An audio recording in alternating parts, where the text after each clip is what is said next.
જામનગરમાં વિઘ્નહર્તા અને સુખ સમૃદ્ધિના દાતા પાર્વતી પુત્ર ગણેશનું સ્થાપન કરાયું છે। ઠેર ઠેર સ્થાપનાના જે દ્રશ્યો છે એ સામે આવ્યા છે।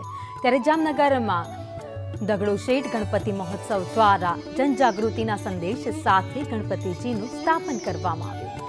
તેલનો વધતો વપરાશ ઘટાડાના ને લઈને વડાપ્રધાન મોદીના સંદેશને ધ્યાનમાં રાખી તેલીબિયાંના ધાન્યનો ઉપયોગ કરી ગણપતિજીની મૂર્તિનું નિર્માણ કરવામાં આવ્યું છે, જેમાં 1 કિલો સોયાબીન, 2 કિલો મકાઈ, 4 કિલો સરસવ, 4 કિલો તલ, 3 કિલો એરંડા, 150 ગ્રામ કપાસ, 500 ગ્રામ સિંગદાણા, 3 કિલો રાયડો, 500 ગ્રામ સૂરજમુખી, 250 ગ્રામ નાળિયેર સાથે કંતાન, કાપડ, પૂઠા, વાંસ અને દોરા જેવી સામગ્રીનો ઉપયોગ કરવામાં આવ્યો છે।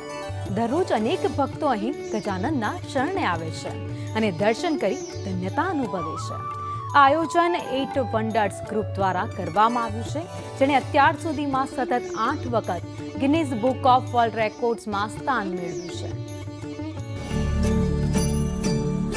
અહીં દર વર્ષે ડેકોરેશનમાં અને ગણપતિ દાદાની મૂર્તિમાં અનોખી જ વસ્તુ જોવા મળે છે। આજે પણ તમે જોઈ શકો છો કે આ વર્ષે પણ એમને તેલીબિયાંને ધ્યાનમાં રાખીને તલ છે, મકાઈ છે, એ બધી વસ્તુનો ઉપયોગ કરીને ગણપતિ દાદાની મૂર્તિ બનાવી છે।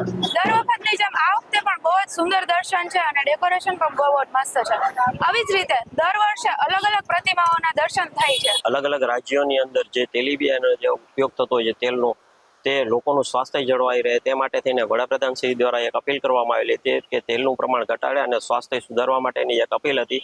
તેને પણ અમે લોક સંદેશ તરીકે દર્શાવી શકીએ તે રીતે આ ગણપતિજીનું અમે આયોજન કરી અને એની સ્થાપના કરેલી છે।